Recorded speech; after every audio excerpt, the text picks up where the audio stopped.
Good day, and thanks for joining us. I'm Jim Minter, Director of the Purdue Center for Commercial Agriculture, and joining me today is Jason Lusk, who's the Department Head and Distinguished Professor of Ag Economics here at Purdue. And we're going to talk about a little update on the livestock and meat situation because it's been so volatile and changing so quickly. So with that, we'll just kind of kick it off here and have a short conversation. Box beef prices recently have strengthened. These are the weekly averages from USDA. Last week's average rose from a level that was just above 225 to almost 275 last week. And Jason, I think you took a look at the daily prices and really a bigger change there. Yeah, Jim, you mentioned how volatile the situation is. So I thought, taking a look at what happened yesterday is useful, and just an incredible amount of volatility. In fact, this number you're seeing here between 3 and 320, this is the highest wholesale choice box beef number that I've found in the data. I don't know how far back it goes, but at least 2 decades. So what's happening here is less meat is being processed, and as a result, there's less meat on the market for grocers and consumers, and so they're bidding up the price of that remaining meat, and it's really starting to show itself on the beef side. And a little bit of a similar story on pork. Pork has really been in the news lately, especially here in Indiana with the plant closures, which we'll talk about later. But you can see the collapse in pork values that took place in March and the beginning of April, but notice how we have seen those prices recover again. These are the weekly averages per the pork cutout from USDA. Last week's average just a little bit short of $75 per hundredweight. And again, you took a look at the dailies and the recovery is even more dramatic. It is, it's a big drop off, but a big run up again. And, if the closures on the packing plant side persist, we're almost certainly to get above where we were last year.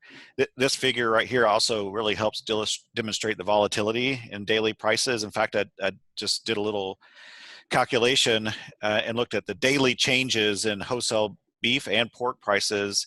And what I noticed, this is true for both beef and pork, the largest daily gain and the largest daily decline have both occurred within the last couple of weeks. That those largest dailies are the largest we've seen in at least a decade, and it's all occurred in the last 2 weeks. So big price run-ups, big price drop, and another big run-up in prices. It's just a really volatile market situation at the moment.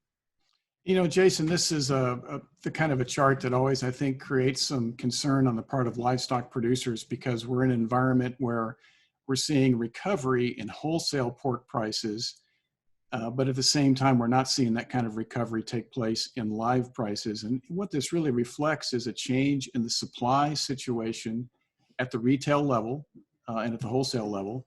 And so as those supplies have come down as a result of reductions in slaughter and processing, we're looking at smaller supplies, higher prices. But on the live side, we're not seeing that recovery. And you might talk a little bit about why that is. Yeah, I think, there's 2 things happening at the same time. When a packing plant can't run at full capacity, they have to reduce their demand for livestock. They don't need to buy as many because they can't run them through. That depresses demand for livestock, pushes prices down. At the same time, they're not producing as much meat, less meat on the market, so less supply of meat, and that's pushing up meat prices. And I think that's really frustrating for a lot of livestock producers to say, why is this price gap widening? And I think there's a tendency to say those packers are making a killing. That's not always true, because what we can't see on the packer side is the cost. And if you look at these packers now, they want to get their plants back up and running again. They're doing everything they can, and what they're doing is they're incurring a lot of costs of paying workers who aren't showing up. We're implementing safety and testing measures. And so, just because we're seeing this widening price margin doesn't mean that the packers are better off. In fact, I think in this situation, it's no good news all around. Livestock producers are certainly worse off. Consumers, because they're paying higher prices, are worse off. And I suspect the Tysons and JBSs of the world are also worse off. Nobody's winning in this situation. We're all losing because of this coronavirus. Yeah, that's a good point. We've seen this before. I think, Jason, the last time I really remember this being a big issue was in the late 1990s, 1998 in particular in the pork sector, where we saw live values for hogs collapse because of an excess supply at that point that we couldn't move through the plants. This situation is a little bit different. We have a reduction in capacity at the plants, which has effectively reduced their demand for live animals. At the same time, we're seeing the supply effect take place at the wholesale and retail level. So it's a controversial situation, but it's a very understandable one from a fundamental economic perspective. We mentioned this in our webinar last week, but you've taken a look at this. The meatpacking industry is pretty vulnerable to worker illnesses, especially in a concentrated geographic region. That's correct. And I think one analogy maybe to help folks think about this is think about an hourglass shape. We have, roughly 60,000 hog producers out there, but all of those hogs, run through just a handful of processing plants. So on the pork side, those 15 blue dots you see out there, that's about 60% of all hog processing capacity. And if you draw about a 200 to 300 mile radius around Des Moines, that's 11 of those plants. You see the 2 dots in Indiana there, they're now both closed down.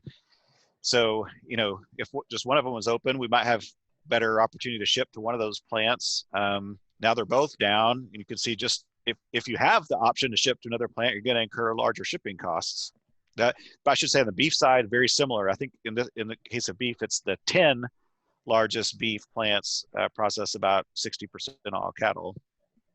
And you can look at it on a geographic basis. This is a map from the Livestock Market Information Center where they've looked at hog slaughter on an annual basis according to the state where the plant is located, or plants are located.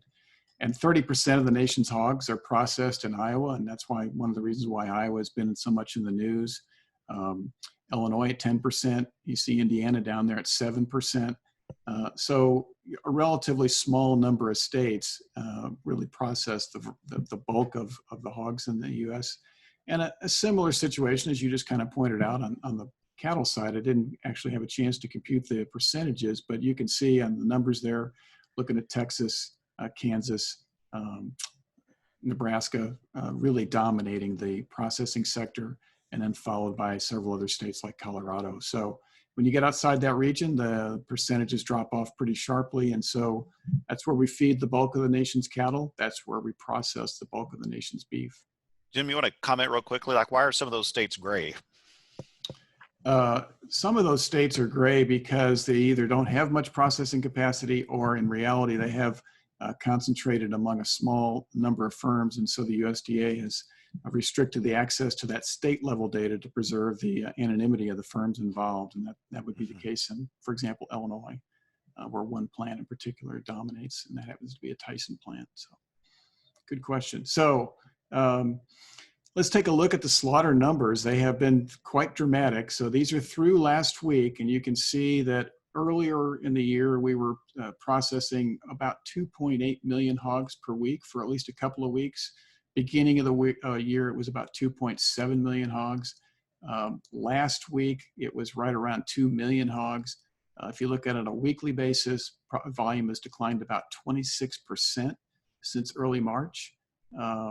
If you look at the pork production numbers, not too surprisingly, with the weights being essentially held constant, pork production also down about 26% since that early March. So a fairly dramatic decline in both slaughter and pork production in just a few weeks, more than we would normally expect to see on a seasonal basis. And again, you've taken a look at this on a daily basis. It's even more dramatic. Yeah, some of what you see here is on a daily basis, things are just much more volatile. But I also think it shows just a dramatic drop off we've seen in the last day or two, particularly here in Indiana, where we had Indiana Packers closed down over the weekend.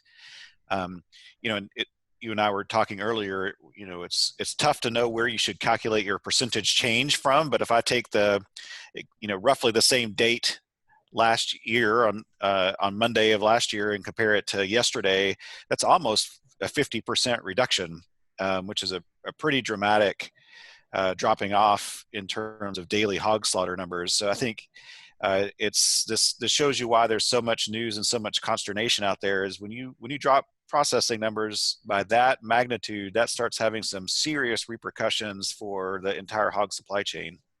Yeah, very much so. That's why it's a big concern, obviously, on both supply side and the demand side from a producer perspective.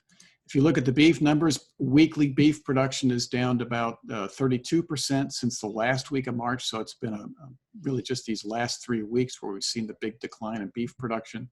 Again, you took a look at the daily numbers there. Um, Yeah, again, very similar here. You see a more, you know, persistent and dramatic decline with regard to cattle slaughter. But again, if you just look at the daily numbers yesterday compared to the same Monday last year, it's almost a 50% decline. in one of the advantages, but also in this case, a disadvantage of our pretty efficient processing sector is we've got large plants that take advantage of scale economies. However, when a small number of those large plants come offline, in this case because of problems with COVID-19, it has a big impact on daily processing capacity and daily production of beef and pork. The chicken numbers are not quite as dramatic, and I have to point out to our viewers that there's 1 week difference in the data, so I don't have last week's data yet for chicken, but nevertheless, if you look at it through the week before, the week ending the 18th, chicken production down about 12% since early March. I think when last week's numbers become available, that'll probably be down a little bit more than that as well. But interesting that chicken production reductions haven't been as large as what we've seen in either beef or pork. You took a look at the cold storage, and you might share that with us. That could be something that helps us maybe get through this. Yeah, you know, the concerns people have been having about whether we're going to have shortages at the retail level, I think it's still hard to know. I mean, I think my response has been we're almost certainly to have some price increases at the retail level. We've increased the prospects of some shortages, particularly in some geographic locations. But one thing that helps mitigate that is the fact that we do have some meat and storage. The green line at the top is 2020, and at least at the end of last month in March, we actually had more cold pork in cold storage than we have for the last 3 years. So that should be helpful coming into this.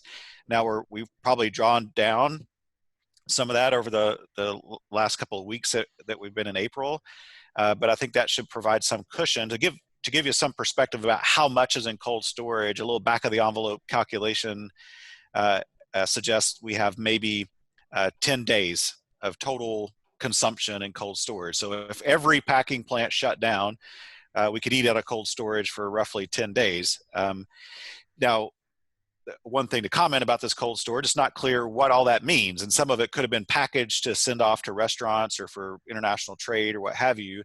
But still, I think the market incentives are going to be to bring some of that down. I've noticed, Jim, just here in our local grocery stores that I'm starting to see pork in particular packaged differently than I normally see it. A lot more vacuum packaging in ground beef, for example, a lot more chub packaging. The other thing I'm seeing is more whole muscle cuts showing up in the grocery store.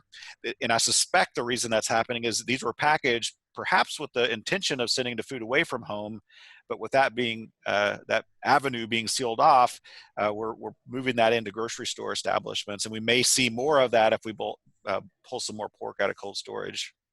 I think that's right. And the other thing that's been taking place at some of the plants has been some adjustment in terms of how they process and focus more on the whole muscle cuts, for example, as you mentioned, because it takes less labor. And so that is a way to maintain as much capacity as they possibly can, because even for the plants that have been open, many of them are not operating at full capacity because they've had some labor challenges with respect to a shortage of labor that was available. So those plants are doing some things to try and maintain capacity. And one way to do that is to not do as much processing at the plant and let consumers do some of that, or in some cases, maybe grocery stores do some of that. You've also taken a look at the beef cold storage stocks as well. Yeah, you know, curiously, in March we're up compared to February, and we're also higher than we've seen in the last 3 years. Some of this may be I know you've got some data you'll show us in just a minute, but I suspect some of this was because we actually, you know, increased cattle processing in March pretty significantly, and there may be a variety of reasons for that, but some of it might have been an anticipation of this exact outcome occurring. So we process more cattle, put more beef in storage in anticipation of this decline. So again, we've got roughly 10 days of meat and of total U.S. consumption in cold storage, and I suspect, you know, we'll see what happens in the data. I suspect we'll probably draw down on that some in April and maybe even into May. Yeah, so let's take a look at the prices. Here's the hog prices. These are the barrel and gilt prices. This is the Iowa Southern Minnesota price series. So these are carcass-based prices. They don't reflect the premiums that producers received over and above the base for quality differentials, but it gives you an idea as to how big of a decline in price we've seen, moving from roughly $60 a hundredweight on a carcass weight basis to well below 40. We dipped as low as about 35, or actually I think about 33 or 34 on those barrels and gilts. Just a small, very small uptick last week, but not enough to really kind of moderate the pain, I guess. And as you look at early wean pig prices, similar story. They have really been dropping sharply, especially really the decline in the early wean pig prices got underway sooner than it did in the barrel and gilt prices. And that was largely because of an expectation for some weaker prices down later in the year, even before COVID really took off. And one of the challenges we're facing for the livestock sector in general was this was a year when we were coming into 2020, looking at record large production across all the meats. So the pork industry was in expansion mode, positioned really to take advantage of an expectation for increasing exports, especially to China. And now, this has happened, it's really exacerbated the problem for a lot of producers' perspective. If you look at fed cattle prices for slaughter steers, yeah, go ahead, Jason. If you don't mind, I might just comment on that last slide, the fall in wean pig prices.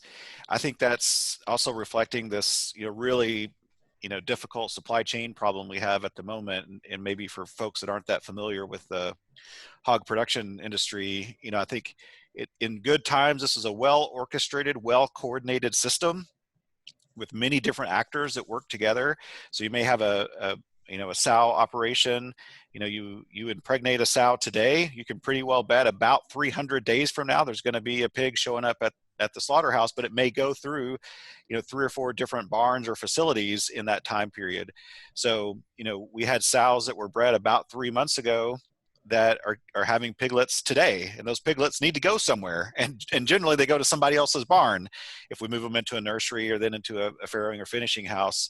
And so we have the supply chain that's moves animals in good times through this efficiently through this process. But when those hogs aren't able to leave those finishing barns for the packing plant, that creates this really big backup.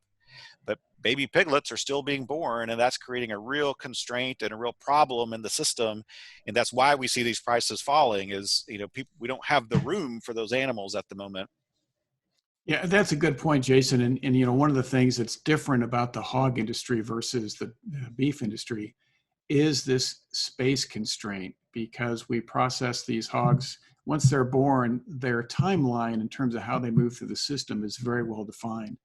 In the cattle side, you have a lot more flexibility with respect to production practices, and we're going to see some of that here in some of the slides we're going to show in a minute. But a lot more ability to slow things down, take advantage of some other feed resources, and maybe target a different time of year for the actual processing of those cattle into beef. And that's really one of the big differences between beef and pork, and one of the reasons why we're so concerned about what's taking place in the pork industry right now.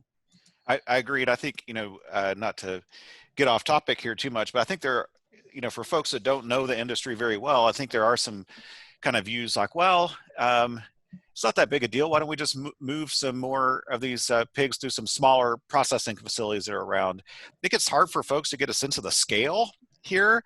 So, the 2 pork packing plants in Indiana, they move about 15,000 pigs every single day that they're open. 15,000.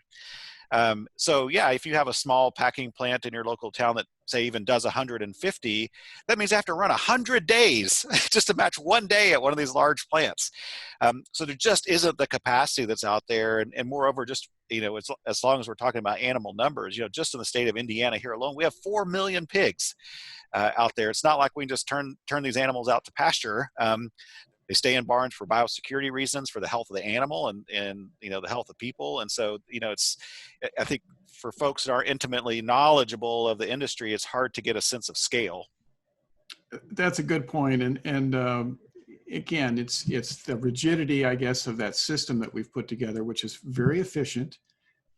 In fact, over the last several decades, it's a system that's built on high herd health. So we've built a system that's very efficient in terms of allowing us to move the animals through quickly, efficiently, at the lowest possible cost. But comes with those scale economies, comes some challenges in an environment like this. Let's take a look at the fed cattle prices. These are slaughter cattle prices. This is the Kansas series. Obviously, the Kansas series is pretty representative of what's going on in the southern plains where so many of the cattle are fed. You can see those prices at the beginning of the year were above 120, averaging about 125. Then if you go back just about 4 weeks ago, we were still at about 120. And notice here last week, our average was about roughly $100. So if you think about that $20 drop over the course of 4 weeks, think about what that means on a per head basis. That probably means, depending on the weight of those cattle, $240 to maybe $260 difference per head change in value of those animals. So a big loss in value in a very short span of time. And then as you look at feeder prices, feeder cattle prices here, this is a series from Kentucky, from USDA for 7 to 8 weight feeder steers.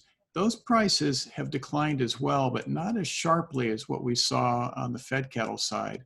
And I think that's really a reflection of this idea that we could slow those cattle down a bit, look for some ways to maybe market those cattle on the other side of the COVID situation, hopefully in an environment when perhaps demand has started to rebound a bit.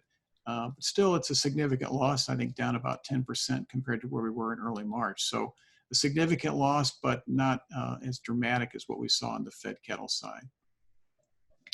And then just last Friday, USDA released their estimates on cattle on feed across the nation.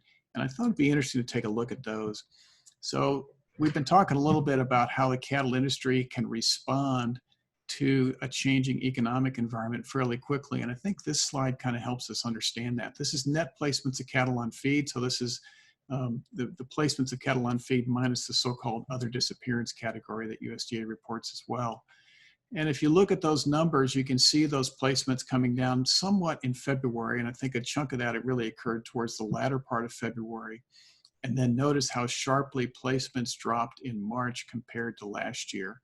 And I think that's really reflective of the industry saying, you know, in this environment, we don't need near-term fed cattle supplies. What we're going to try and do is keep those cattle outside of feedlots, slow them down in terms of their feeding regimen, take advantage of some alternative feed resources, particularly forage-based diets, which give us slower gains, and ultimately market those cattle later rather than sooner. And I think that'll probably continue here in April. We'll see reductions fall below last year again in April as people continue to try and slow the system down, bring fewer cattle to market to be processed into beef here in the short run, with the expectation that down the road we'll see a better demand for those animals. And you can also see this with the marketings. These are cattle coming out of feedlots, going into a beef processing plant. Notice the marketings rising above last year in February, rising dramatically above last year in March. I think, you know, we were talking about this earlier, Jason, before the call started. And yeah, I think what was going on there was people expecting things to get worse rather than better in the short run, and trying to move as much beef through the system as soon as possible. And that got underway, I think, at the tail end of February and then continued through the month of March. I think you're exactly right. These folks are, you know, they're pretty reasonable, and I think they were forecasting some of the challenges we're now seeing. But also, as you pointed out, with you know, placements into feedlots, they're also maybe a little more optimistic about the later this summer, perhaps. And so when you put those two together, the smaller placements and the aggressive marketings, the result is cattle on feed inventory 6% below a year ago, whereas at the beginning of the year we were actually above a year ago levels. So it's really a different situation than what we've been faced with on the pork side. Pork is really in this system where once the animals are born, a pretty well-defined timeline in terms of moving those animals through the system. They need that shackle space in a processing plant without very much flexibility. On the cattle side, we were able to slow things down. So we're having a pretty severe economic impact in terms of the reduction in value for cattle that are on feed, that are ready to go to market. But the industry has already taken some steps to slow things down, keep cattle outside of feedlots here, at least for a while, in an expectation of seeing things improve. And I think, one of the things that people are concerned about in the pork industry is if we can't get some of these plants reopened quickly, we might have to take some steps to actually euthanize some market-ready animals. I don't think that's the case in beef. I think we're able to slow things down enough in the system, keep cattle on feed perhaps a little bit longer than otherwise might have been the case in some feedlots, keep cattle outside the feedlot or longer than we would have otherwise, and just simply slow things down. And unless things get a lot worse, I don't think we're going to see that kind of a situation develop on the beef side. Normally, we talk about the fact that cattle have much longer biological lags as being a detriment to improving, say, genetics in a more rapid period of time. But in this case, that longer biological lag is actually helpful in smoothing out some of the problems. Very much so. So one last slide here, I guess, before we kind of sign off. And one of the things we normally see is an improvement in demand for choice product on the beef side versus the select, somewhat lower grade or different grade with lower fat content. And as that kind of unfolds as you move through the year, there's a pretty strong seasonal trend for that premium of choice over select to improve as we head into the spring and into the summer. And I thought it was interesting to notice that in fact, that pattern is holding, even though we've got all this disruption taking place in the industry. That choice select spread, at least on a weekly average basis, has continued to improve here in recent weeks. We had a little bit of a setback a couple of weeks ago, but then saw some strength show up last week. It's going to be interesting to see how that unfolds the next few weeks, but it does suggest that we're seeing some fairly normal purchasing patterns with respect to what consumers are doing. But there's also a supply aspect to that as well. And that is normally in an environment where you hold cattle back and slow down the marketings perhaps excessively, you have an abundance of supply of the choice product versus select. And sometimes that'll lead to a pretty significant decline in the value of choice versus select. The data here suggests that hasn't happened, that we haven't slowed down the beef chain enough to have a big impact on that choice select spread. And it also suggests that consumers are, this time of year, we start thinking about people buying product for example, grilling season. So it's going to be interesting to see. That's always a good indicator to watch that choice select spread and see what happens. So that'll be one of the variables that I watch here the next few weeks to see how that unfolds, as to whether or not we've really backed cattle up, and also to see how consumers are responding to this environment. So, and then I guess for that, Jason, I think one thing to think about is as we go forward, how is this going to shake out? And one of the things you and I were talking about earlier is the fact that we're starting to see some states open up a little bit. And that could have a change in terms of demand for some of these products. It's going to be interesting to see how that shakes out here over the next few weeks, maybe the next couple of months. Agreed. Will we be able to eat out more at restaurants? That'll certainly have a big effect. Some people are concerned about a second wave, which is problematic. I think, at least in the more immediate term, the biggest question that is going to have the biggest impact on these markets is what's going to happen to these packing plants. Can they get back online faster than anticipated? Might we have some more closed down? I certainly hope not, but it'll be interesting to watch. And this is not a day. It's not a week to week. It's day to day and hour by hour to see what's really happening out there. Yeah, that's a good point with respect to how quickly the plants come online. I was just listening to a call earlier today where Dr. Brett Marsh, our state veterinarian, was on the call. And he indicated that one of the things that the Board of Animal Health is doing here in Indiana is trying to work closely with the plants to try and help them come back online as quickly and as safely as possible. And so his expectation was that they were trying to do everything they could to make sure that those plants didn't stay offline any longer than was absolutely necessary. And that would obviously be good for consumers and also very, very good for producers as well. So with that, I think we'll wrap it up. I've got a slide up there on the screen that says our next Crop Outlook webinar comes up on May 15.